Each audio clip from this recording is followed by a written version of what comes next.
This is Brandon Rabar, your host for today, and this is a dispatch from Daily Thunder.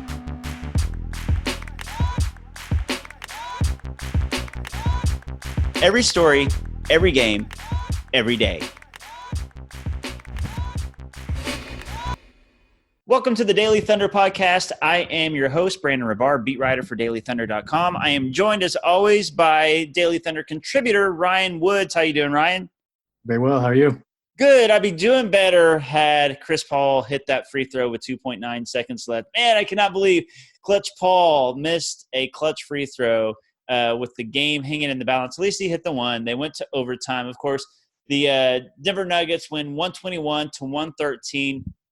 Ryan, do you think that we can gain too much knowledge from this game, really, with the Thunder missing Dennis Schroeder, which obviously that's one guy. They're missing Terrence Ferguson and Mike Muscala. They're not really rotation guys, kind of, sort of, but losing Schroeder is a big impact for the Thunder. But on the other side of it, the Nuggets were missing Harris and Barton and Murray. So what can we gain from this game? I think Shea got some experience out there without Chris Paul or Schroeder with him, and that's certainly important going forward, especially with Schroeder being out for an indefinite amount of time.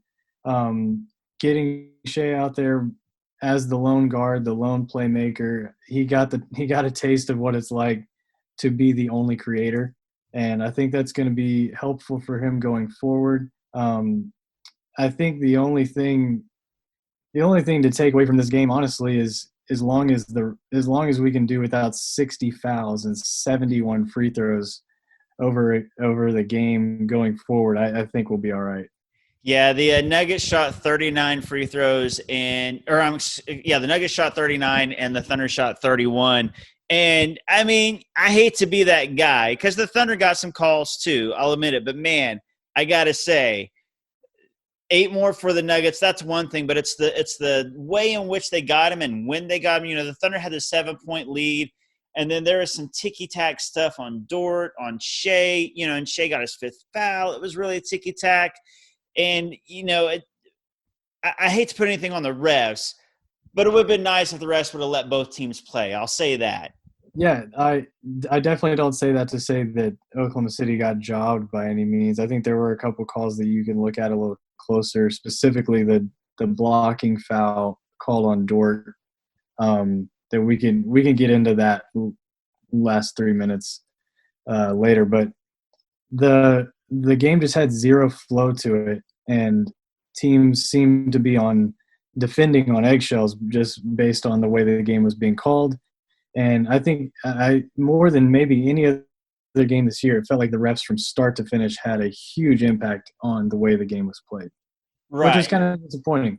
Both teams are solid, even though Denver was shorthanded. They're still a really good team, and they to a guard-heavy Thunder team, they presented a lot of challenges with their big lineup. So I was excited to see the game, and it felt like we watched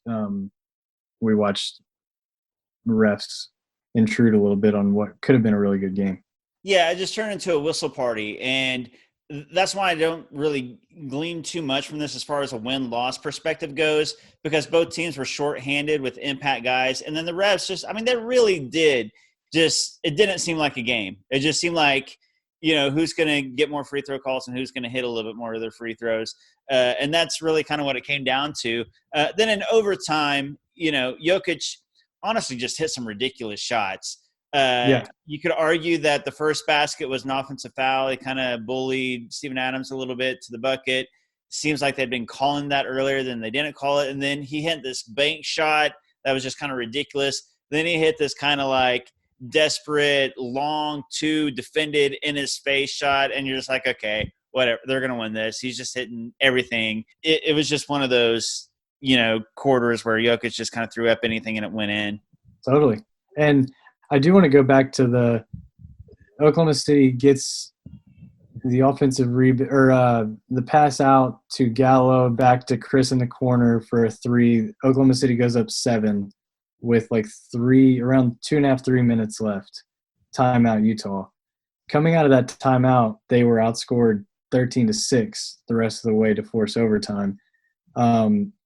but the offense just wasn't there. It wasn't near as free flowing, and of course the three critical free throws, one by Gallo, one by SGA, and then obviously Chris at the end. But the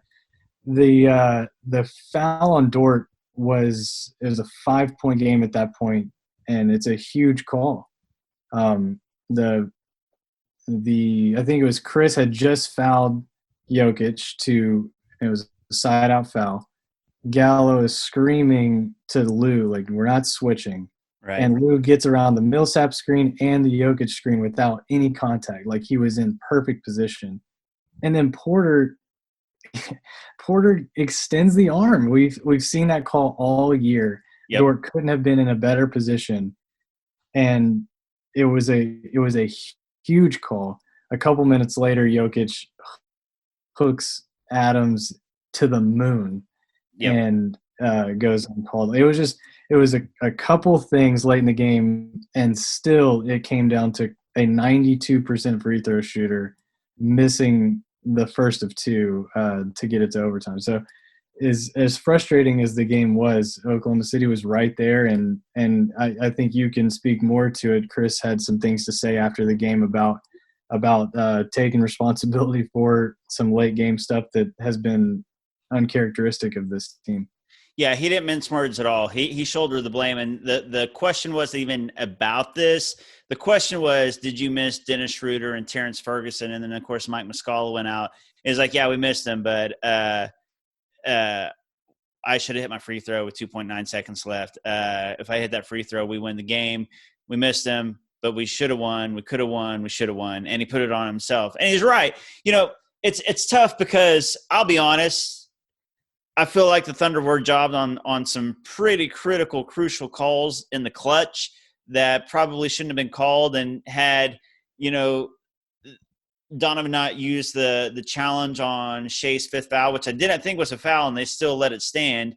Had he not used that, I think he could have used it on the Dort one and won that challenge. Yeah, he would have won that. And it was pretty obvious. And that's 2 points, and I think the Thunder win. Again, it comes down to Chris Paul hitting that shot, and he's normally going to, but I just hate that it even got to that point in the first place when the Thunder played so well to put themselves in a position to win when they got up by 7. I'll say this Thunder team kind of lives and dies by that 3-guard lineup, and not having Schroeder out there in those last 5-6 minutes, I think was killer. As much as we all love Dort, and we do, you know, like you said, the offense was struggling today, and with Schroeder in there instead of Dort, it's just a different machine. Denver has to guard him differently. It opens up space for everybody. You got ball handlers, drivers, shooters. I mean, it's a different machine with Schroeder in there. It totally is, and even in this Denver team with how much size they have, and it's so strange all year. I've wondered how I watch Plumlee defend the rim, and I'm like, how is he so imposing? But he is, and he's really effective at protecting the rim, and he took away a lot of what typically happens for Oklahoma City as these guards getting in the lane. There were a lot of kick-out passes today because those lanes weren't there, and Oklahoma City missed quite a few open threes early in the game, the ones that they were hitting against Utah a couple of days ago. So, yeah, I think Denver's just an interesting matchup to play our first game without Schroeder. So I'm excited to see those lineups against a different team. Obviously, LA presents some challenges of their own, but I thought Dort was solid, and obviously he defended really well. But I thought he took those shots confidently, and I loved the fact that they gave him the ball for a few minutes with Chris sitting, with Shea out with his fouls. So I like the trust this team is developing in him, even if the results weren't all there today. I love it as well, and I'm excited about Dort, and like you said, his defense, him and Noel's defense were incredible tonight. You know, Dort wasn't hitting his shots like he normally does, but he's still effective. He only hit 1 3, but he had a couple finishes at the rim and looked nice otherwise. You know, honestly, the Thunder aren't going to fall below 6, and if worst case scenario with Schroeder out losing this game, if they do end up at 6 it may not be the worst thing because they'll get their first round draft pick most likely. And who knows how this is all going to end up. They're either going to play the Rockets, the Nuggets, or the Jazz. You obviously want the Jazz, and you feel like they're going to fall to 6. So you'd like to be 3. But if you're not going to be 3, it probably doesn't matter if you're 4 or 5 between you and the Nuggets. So what's it matter? I don't know. You can make an argument it's better to be 6. I don't know.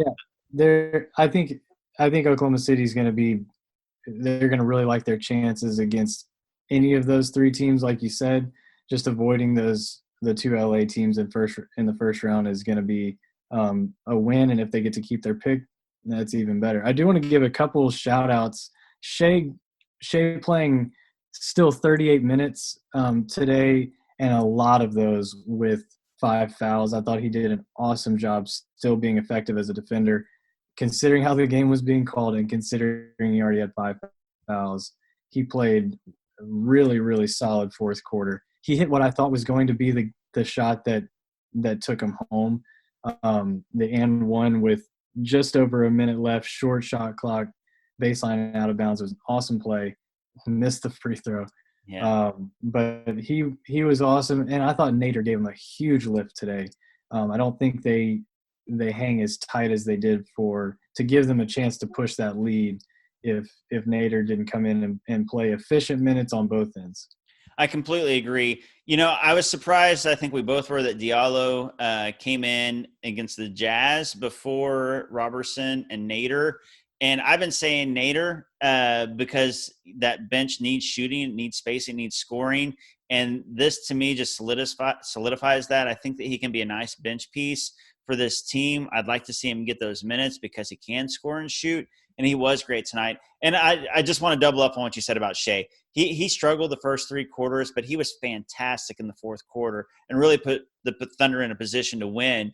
And he was out there with a lot of lineups with Schroeder out and with Chris Paul sitting. He was surrounded by non-shooters completely. Mm-hmm. There's lineups that was like him and Diallo and Noel and Baisley. Robertson and Baisley, and he was getting swarmed, and he was still making good decisions. There's a few turnovers, and he wasn't scoring as well. But man, that fourth quarter, he stepped up like a star does. Like we feel like he's this budding all-star, and he looked like that in the fourth quarter.